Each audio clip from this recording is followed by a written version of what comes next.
Hello friends. तो आज की इस वीडियो में जो हम बात करेंगे वो है क्लास 10th ट्रिग्नोमेट्री। ठीक है, जो कि क्लास 10th का एक बहुत ही ज़्यादा इंपॉर्टेंट चैप्टर है, क्योंकि अगर जो बच्चे साइंस साइड लेना चाहते हैं उनके लिए तो बहुत ज़्यादा इंपॉर्टेंट है, क्योंकि इसका जो यूज़ है बहुत ही ज़्यादा यूज़ है आगे जो भी आप पढ़ाई करोगे उसमें। ठीक है, तो चलिए इसको स्टार्ट करते हैं और देखते हैं कि ट्रिग्नोमेट्री क्या है। तो सबसे पहले ट्रिग्नोमेट्री में स्टार्ट करने से पहले आप सभी लोगों ने राइट एंगल ट्राइंगल के बारे में तो पढ़ा होगा। ठीक है, राइट एंगल ट्राइंगल क्या होता है? जिसमें एक एंगल 90 डिग्री होता है। जिसमें एक एंगल 90 डिग्री होता है और उसके सामने वाली साइड को हम क्या बोलते हैं? हाइपोटेनस, जो कि सबसे बड़ी साइड होती है। अब जिस लाइन पे थीटा एंगल बना होता है उसको हम बेस बोलते हैं, और इस थीटा एंगल के सामने वाली साइड को हम परपेंडिकुलर बोलते हैं। ठीक है, ये सभी आप लोगों ने पढ़ा होगा। अब इसका यूज क्या होता है? इसका यूज क्या होता है? अगर आपको परपेंडिकुलर दिया है, बेस दिया है, तो आप हाइपोटेनस बता सकते हो। आपको हाइपोटेनस दिया है, बेस दिया है, तो आप परपेंडिकुलर बता सकते हो। ठीक है, तो और परपेंडिकुलर हाइपोटेनस दिया है तो आप बेस बता सकते हो। किस फॉर्मूले से? पाइथागोरस थ्योरम से। ठीक है, अब अगर मैं आपसे कहूं कि सिर्फ मैंने आपको ये परपेंडिकुलर इक्वल्स टू दिया है, मान लो 5 सेंटीमीटर है। हम्म मैंने आपको एंगल दे दिया 30 डिग्री, कि ये एंगल जो है 30 डिग्री बना रहा है बेस से। अब मैंने कहा इसमें आप मुझको हाइपोटेनस बताओ या बेस बताओ। अब तो एक ही साइड गिवन है। पाइथागोरस में क्या होता था? दो साइडें गिवन होती थी, तो आप तीसरी साइड बता देते थे पाइथागोरस थ्योरम से। लेकिन यहाँ पर अब क्या है? एक साइड गिवन है। अब आपको एंगल गिवन है, तो आपके पास कुछ ऐसा फॉर्मूला होना चाहिए ना जो एंगल और साइड्स का रेशो बताए।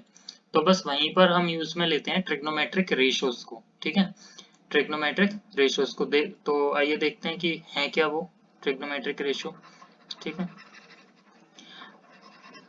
तो ट्रिग्नोमेट्रिक रेशियोज को समझने से पहले हमको ये आप एक सर्कल जो स्क्रीन पे देख रहे हैं, थोड़ा इसको हमको समझना होगा कि कैसे हमने ये रेशियोज डिफाइन किए हैं। ठीक है, तो ये एक सर्कल है जिसकी रेडियस कितनी है?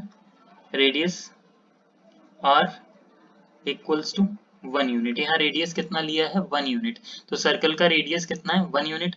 अगर ये रेडियस है तो ये भी तो इसका रेडियस ही होगा, ये पूरा, ये भी तो रेडियस ही होगा। तो ये भी कितना होगा? 1 यूनिट। ठीक है, अब ऐसे सर्कल में जिसका रेडियस 1 यूनिट है, ठीक है, तो उसका ये जो जहां पर ये रेडियस इस सर्कल को, सर्कल की सरकमफेरेंस पे ये जो पॉइंट लोकेट कर रहा है, तो इसके कोऑर्डिनेट्स क्या होंगे? इसके कोऑर्डिनेट अगर हम ट्रिग्नोमेट्रिक रेशियोज के टर्म्स में बोले तो r cos theta, r sine theta. अभी हमने रेडियस कितना लिया है? रेडियस कितना कंसीडर किया है? 1। अब उसका भी एक रीजन है कि रेडियस 1 ही क्यों लिया है। ठीक है, उसको आगे अभी बताता हूँ मैं।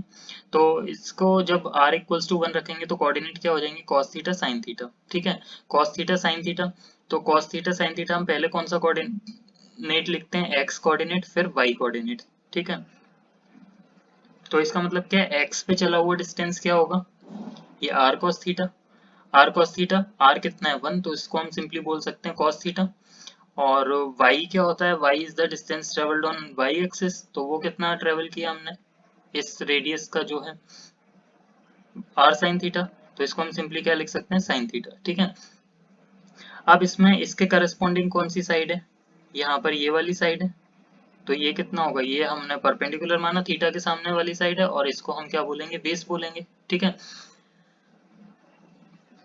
तो ये वाला हमारा हो गया।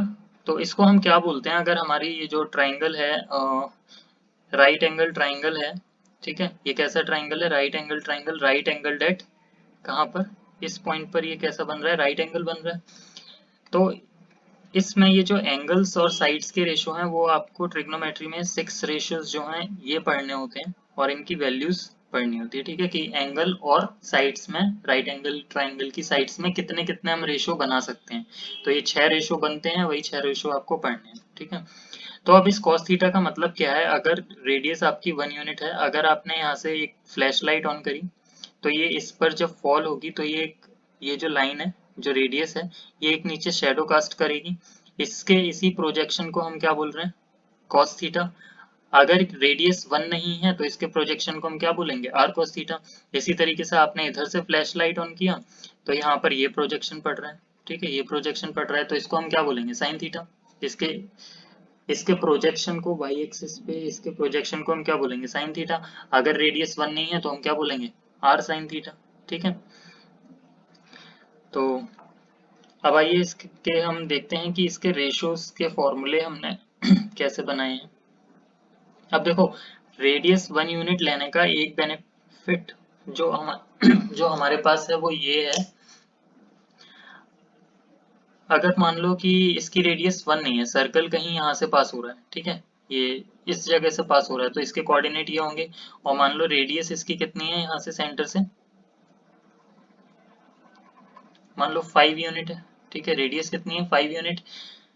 तो अब हम जानते हैं कि यहाँ पर ये जो ट्राइंगल बनेगा, ठीक है, यहाँ पर ये जो ट्राइंगल बनेगा, ये जो बड़े वाले सर्कल से ये जो ट्राइंगल बन रहा है, ये वाला ट्राइंगल इसके सिमिलर होगा। सिमिलरिटी अगर आपने पढ़ी होगी तो आप जानते हो, अगर ट्राइंगल सिमिलर होते हैं तो उनके साइड्स का रेशियो जो है, उनके साइड्स का रेशियो हमेशा कैसा रहता है, इक्वल रहता है, प्रोपोर्शन में रहता है।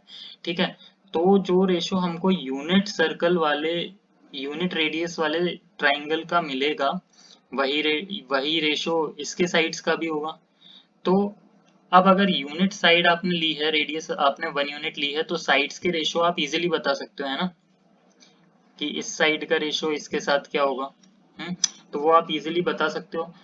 तो रेशियो इजीली बता सकते हैं तो हम, जो रेशियो छोटे वाले ट्राइंगल का होगा, सिमिलरिटी से वही रेशियो बड़े वाले ट्राइंगल की साइड्स में भी आएगा। ठीक है, तो अभी क्लियर हुआ कि हम रेडियस को 1 क्यों रखते हैं, जिससे रेशियो लेने में हमको काफी आसानी रहे। ठीक है, अब क्योंकि सारे ट्राइंगल सिमिलर बनते हैं, तो सारे ट्राइंगल सिमिलर होने की वजह से इसमें जो रेशियो छोटे ट्राइंगल का होगा वही बड़े ट्राइंगल का होगा। इसको हम कभी आगे और वीडियोस में भी डिस्कस करेंगे। फिलहाल अभी आते हैं ट्रिग्नोमेट्रिक फंक्शंस पे। तो ट्रिग्नोमेट्रिक फंक्शन क्या है, पहला जो आपको याद करना है वो है साइन थीटा। इसका पूरा नाम क्या है, साइन थीटा। दूसरा है कोसाइन थीटा। तीसरा tangent. Fourth cotangent. Fifth second. और सिक्स्थ कोसेकेंड। ठीक है, तो अब इनके साइड्स के रेशियो क्या होते हैं उसको याद रखने की एक सिंपल सी ट्रिक है, p b p divided by h h b. इसको शॉर्ट में हम याद रख सकते हैं, पंडित भद्री प्रसाद हर हर बोला। ठीक है, आप अगर नई ट्रिक बनाना चाहते हो तो आप उससे याद रख सकते हो। अब इनके रेशियोस आपको पता लगाने, sine cos tan cot sec के, तो आप ऐसे क्लॉकवाइज चलो। जो पहला रेशियो पड़ता जाए वो साइन का होगा, दूसरा वाला कॉस का होगा, तीसरा वाला टेन टेन का होगा। ठीक है, अब साइन थीटा को हम शॉर्ट में क्या बोलते हैं, साइन थीटा, कोसाइन को कॉस, टेंजेंट को टेन, कोट टेंजेंट को कॉट, और सेकेंड को सेक थीटा, और कोस सेकेंड को कोसेक थीटा। ठीक है, तो आपको जनरली ये वाले यूज करने होते हैं। ठीक है, शॉर्ट में, पूरा पूरा तो नहीं लिखेंगे। ठीक है, शॉर्ट में ही लिखा जाता है। और सेकेंड इम्पॉर्टेंट थिंग, आपने देखा होगा कि जब भी हम राइट एंगल ट्राइंगल वगैरह बनाते हैं तो इस एंगल को जो है हम थीटा लिखते हैं, कभी अल्फा लिखते हैं, कभी बीटा लिखते हैं, कभी गामा लिखते हैं। तो ये आपके ऊपर डिपेंड करता है, आप कुछ भी लिख सकते हो। हम ऐसे सिंबल्स का यूज इसलिए करते हैं, ए बी सी डी भी कर सकते हैं। ठीक है, लेकिन ए बी सी डी हम इसलिए नहीं करते, जब फॉर्मूलेज लिखते हैं, जब कैलकुलेशंस करते हैं, तो कहीं इनके साथ, फॉर्मूलेज के साथ ही एबीसीडी मिक्स ना हो जाए और कोई कंफ्यूजन क्रिएट ना हो, इसीलिए हम एंगल्स में थीटा अल्फा बीटा गामा ऐसे ग्रीक लेटर्स वगैरह का ज्यादातर यूज करते हैं। ठीक है, तो अभी साइन थीटा बराबर क्या होगा, परपेंडिकुलर हाइपोटेनस। ठीक है, ऊपर ट्रिक लिखी है, आप उसमें देख सकते हो, मैच कर सकते हो। Sine theta perpendicular upon hypotenuse, cos theta base upon hypotenuse, tan theta perpendicular upon base, cot theta base upon perpendicular, second theta sec theta hypotenuse upon base, और कोसेक थीटा इसी तरीके से हाइपोटेनस अपॉन परपेंडिकुलर। तो अब आप इसमें ये देख सकते हो कि साइन थीटा की जो वैल्यू है वो क्या है, पी अपॉन एच, और इधर कोसेक थीटा की वैल्यू है जस्ट उसका रेसिप्रोकल, मतलब एच अपॉन पी। तो साइन थीटा क्या हो सकता है, 1 अपॉन कोसेक थीटा हो सकता है।